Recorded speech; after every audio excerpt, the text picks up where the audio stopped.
পরে বলে দিচ্ছি।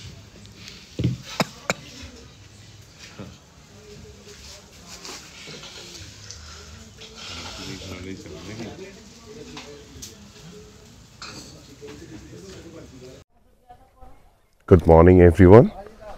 সকাল হয়েছে তো একটু দেরি হয়েছে উঠতে, কালকে রাত্রে অনেকক্ষণ আড্ডা মেরেছি তাই একটু দেরি হয়েছে। আর আজকে আমাদের বাবলস অফ লাক্সারির লাস্ট দিন। কালকে এসেছি, কাল থেকে দুবার চেষ্টা করেছি সমুদ্রে স্নান করার, কিন্তু সেই সৌভাগ্য হয়ে ওঠেনি। কারণ দুবার, প্রথমবার সকালবেলায় যখন গেছিলাম তখন সমুদ্রের কাছে ছিল সকাল 6টার সময়, কিন্তু বিকেলবেলাতে সমুদ্রে কোনো সমুদ্র লাপাতাই ছিল। তো এখন লাস্টবার একবার যাওয়ার আগে ট্রাই করছি যদি স্নান করা যায়। এখানে খুব সুন্দর সুন্দর পাখিও আছে, মানে অপূর্ব।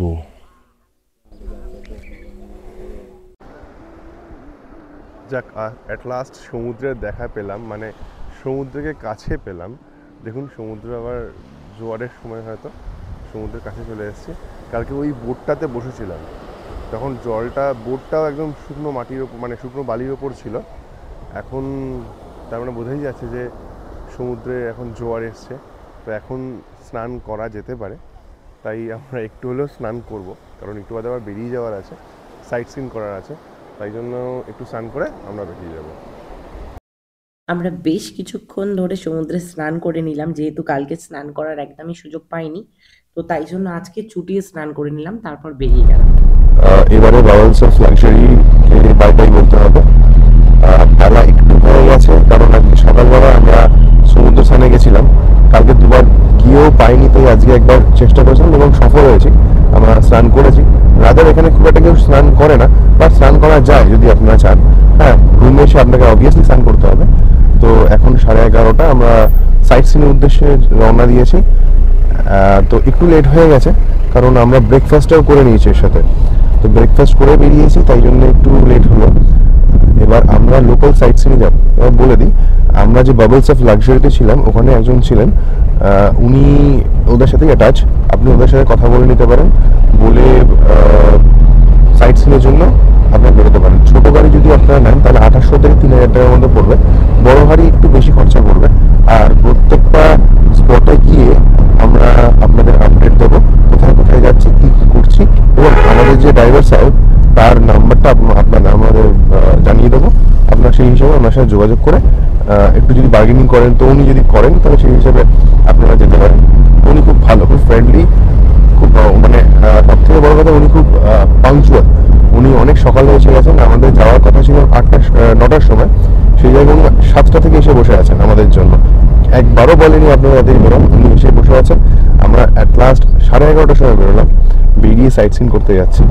তো উনি খুব ফ্রেন্ডলিও। তো আপনারা যদি চান ইন ফিউচার যদি বাবলস অফ লাক্সারিতে আসেন, তাহলে আপনারা ওনার সাথে যোগাযোগ করে দেবেন। ওনার নাম্বার, নাম সব কিছু আপনাদের জানিয়ে দেবেন। আমরা যেহেতু আজকে সমুদ্রে স্নান করেছিলাম, তো সেই জন্য আমাদের ভীষণ পরিমাণে লেট হয়ে গেছে। আর ব্রেকফাস্ট করে লাগেজ তুলে লাগেজ গুছিয়ে সমস্ত কিছু করতে আমাদের অনেকটাই লেট হয়ে গিয়েছিল। তো এরপর আমরা বেরিয়ে পড়েছি আমাদের প্রথম গন্তব্যের উদ্দেশ্যে।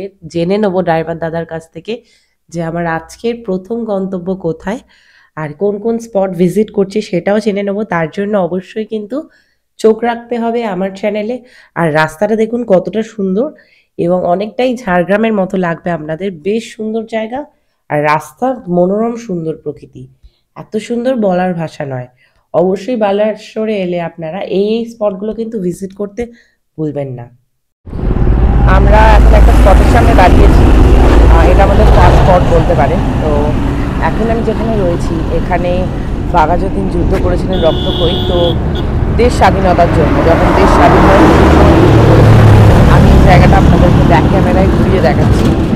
লেকটা খুব সুন্দর, রাস্তায় যাওয়ার পথেই হাইওয়েতে রাস্তার সামনে পড়বে। অবশ্যই দেখে নেবেন যখনই আপনারা ডুবলা ঘুরতে আসবেন বা উড়িষ্যায় আসবেন, অবশ্যই এই স্পটটা দেখে নেবেন। আমি দেখাচ্ছি আপনাদের।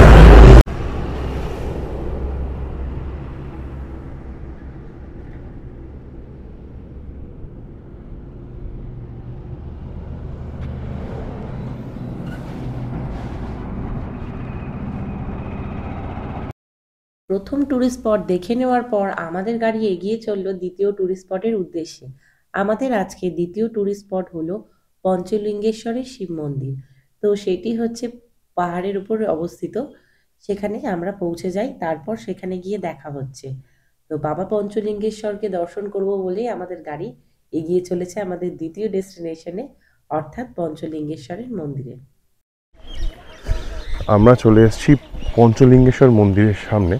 ব্রাদার, এই নীলগিরি পাহাড়ের কোলে অবস্থিত এই পঞ্চলিঙ্গেশ্বর মন্দির সবাই খুব সুপরিচিত, বিশেষ করে এখানকার মানুষদের জন্য। আর এখানে যে যে পর্যটকরা এখানে ঘুরতে আসে তারা সবাই এই পঞ্চলিঙ্গেশ্বর ঘুরে যান। আমাদের বাবলস অফ লাক্সারি থেকে এটার দূরত্ব ছিল 70 কিলোমিটার। আসতে প্রায় সময় লেগেছে 2 ঘন্টা। আমরা 11:30টার সময় গাড়ি ছেড়েছিলাম, এখন 1:30 বাজে। 1:30টার সময় আমরা এসে পৌঁছেছি পঞ্চলিঙ্গেশ্বর। আর যদি আপনারা চান যে এখানে থাকবেন, এখানে প্রচুর গেস্ট হাউস বা লজ আছে, আপনারা এখানে এসেও থাকতে পারেন, ঠিক আছে। আর একটু যেখানে গাড়ি পার্কিং করবে সেখান থেকে হেঁটে অনেকটা যেতে হবে, গিয়ে ওই মন্দিরটা আমরা দেখতে পাবো।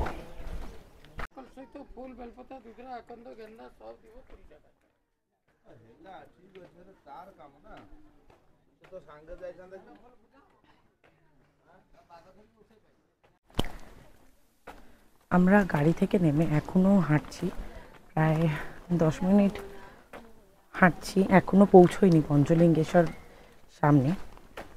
পঞ্চলিঙ্গেশ্বর বাবার সামনে এখনও পৌঁছোইনি, দেখি কতটা টাইম লাগে। এর আগে আমি আসিনি, যদিও বা এটাই আমার ফার্স্ট টাইম।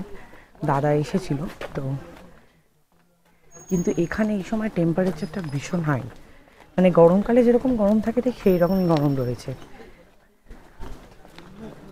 শীতকালে, এখন ফেব্রুয়ারি মাস, এই সময় এইরকম গরমটা আশা করা যায় না। আমাদের ফ্যামিলি মেম্বারের জন্য বা কোনো ফ্রেন্ডসের জন্য গিফট যদি কিছু নেওয়ার থাকে তো এখান থেকে আপনারা নিয়ে নিতে পারেন। অনেকটাই রাস্তাটা শুশুনিয়া পাহাড়ের মতো,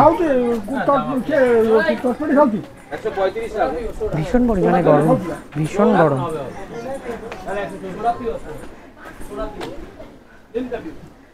বয়স্কদের নিয়ে আসবেন না কেন, অনেকটাই হাঁটা রয়েছে।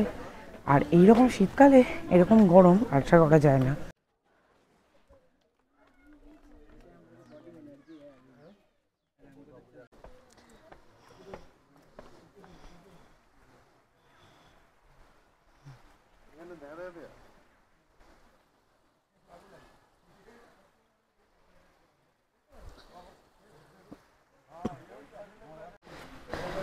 এতটাই গরম এখানে যে জ্যাকেটটা খুলে দিতে হলো, মানে আর জ্যাকেট পরে থাকা যাচ্ছে না কোনোভাবেই। ভীষণ পরিমাণে গরম, আমাদের কলকাতা থেকে অনেক গরম। কলকাতাতে তবু সবাই এখন জ্যাকেট পরে ঘুরছে। ফেব্রুয়ারি স্টার্টিংয়ে এরকম অবস্থা, মানে ধারণার বাইরে। এবার আস্তে আস্তে আমরা পঞ্চলিঙ্গেশ্বর বাবার ওখানে উপরে উঠছি। কথিত আছে যে ভগবান রামের স্ত্রী সীতা বনবাসে যাওয়ার সময় শিবলিঙ্গগুলিকে প্রতিমা হিসেবে ব্যবহার করেছিলেন। আরেকটি গল্প অনুসারে রাজা বানাসুর এই স্থানে সৌন্দর্যের কারণে স্বয়ং ভূলিঙ্গের পুজো করতেন। এই অঞ্চলের প্রধান আকর্ষণ একটি অবিরাম স্রোত নিয়মিতভাবে শিবলিঙ্গগুলিকে ধুয়ে দেয়। যখন এটি তাদের উপর দিয়ে প্রবাহিত হয়, সেই সময় মন্দিরে পৌঁছানোর জন্য জলপ্রবাহের ভিতরে লিঙ্গগুলিকে স্পর্শ করার জন্য এবং পুজো করার জন্য সমান্তরালে পাথরের ওপর শুয়ে থাকতে হতো। মন্দিরে পৌঁছানোর জন্য প্রায় 263টি সিঁড়ি অতিক্রম করতে হতো পূজারীদের, এবং মাঘ মাসে সপ্তমী মেলা এবং মহাশিবরাত্রিতে মেলা মন্দিরে পালিত হতো।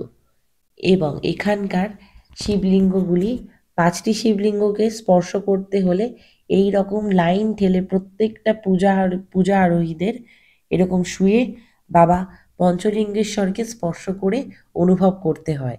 এই যেরকম সামনে একজন স্পর্শ করছেন, ঠিক তেমনই। পঞ্চলিঙ্গেশ্বর বাবার দর্শন হয়ে গেলে এখানে আরও অনেক কয়েকটি গুহা রয়েছে, সেখানে আরও বিভিন্ন দেবদেবীর মূর্তি রয়েছে, সেগুলোকেও অবশ্যই দর্শন করে নেবেন যদি আপনাদের হাতে আরও কিছু সময় থাকে। তো আমরা মন্দিরগুলো দর্শন করে নিয়ে নেমে গিয়েছিলাম নিচে।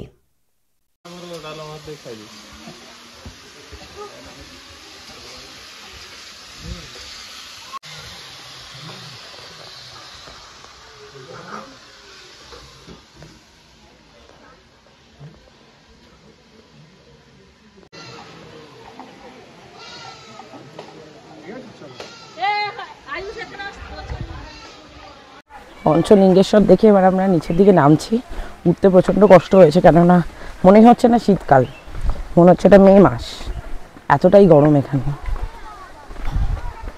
মে জুন মাসের মতো গরম।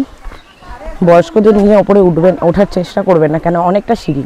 বড় পাহাড়ের সিঁড়িটা কম হলেও এটা সিঁড়িটা কম নয়, এটা অনেকটা উঠবেন তত সিঁড়ির ধাপটা উঁচু হবে, তাই উঠতে যথেষ্ট পায়ের জোর লাগবে, মানে হাঁটুর জোর লাগবে।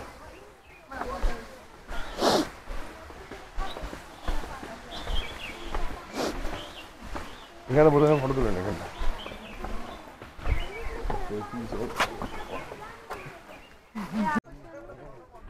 কোথায়?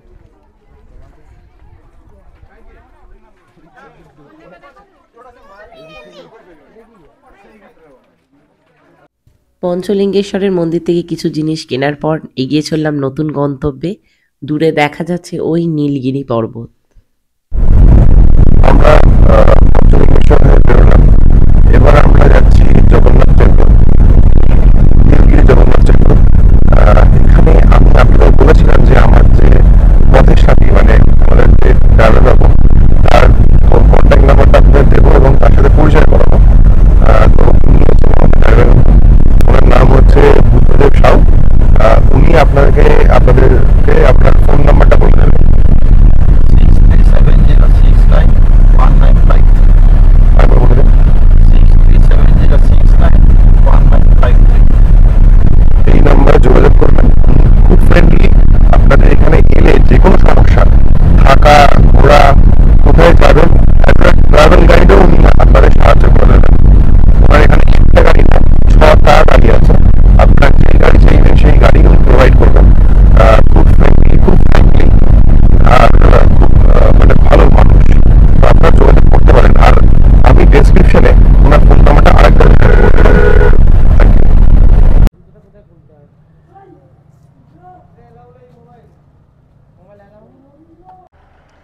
আমি এখন নীলগিরি জগন্নাথ টেম্পলের সামনে এসেছি। ভিতরে ক্যামেরা অ্যালাউ নেই, সেই কারণে আমি ক্যামেরাটা ভিতরে নিয়ে যেতে পারছি না, আর ভিতরের ফুটেজ আমি দেখাতে পাচ্ছি না। তো বাইরে থেকে যেটুকু দেখাতে পাচ্ছি এটাই হচ্ছে বাইরের দৃশ্যটা, আর ভিতরে তো ক্যামেরা অ্যালাউ নেই। তো এরপর এটা দর্শন করে নেব। দর্শন করে নেওয়ার পর পরবর্তী স্পটে আমরা চলে যাব। তো এখন আমি ভিতরে প্রবেশ করি। জগন্নাথ টেম্পল দর্শন করে নেওয়ার পর যেহেতু সেখানে ক্যামেরা অ্যালাউ ছিল না, তাই আপনাদেরকে ভিতরে পুরো ভিডিও দেখাতে পারলাম না, বাইরেটুকু দেখাতে পেরেছি। এরপর জগন্নাথ টেম্পল দর্শন করে আমরা এগিয়ে চলছি আমাদের পরবর্তী গন্তব্যে। আমাদের পরবর্তী গন্তব্য হলো ব্লু লেক, এবং ব্লু লেকটা যে কতটা সুন্দর নিজে চাক্ষুষ না দেখলে বিশ্বাস করবেন না। তো এখন আমরা এগিয়ে চলেছি ব্লু লেকের উদ্দেশ্যে। আমরা এসছি জগন্নাথ টেম্পল করার পরে ব্লু লেক। সত্যি জলটা এতটা স্বচ্ছ যে পুরো ব্লু লাগছে দেখতে, দেখুন অপূর্ব সুন্দর।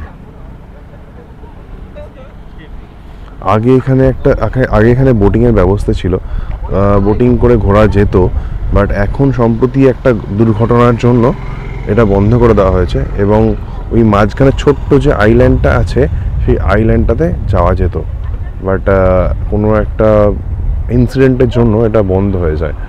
আর এই ঠিক ব্লু লেকের পেছনেই একটা পাহাড় আছে।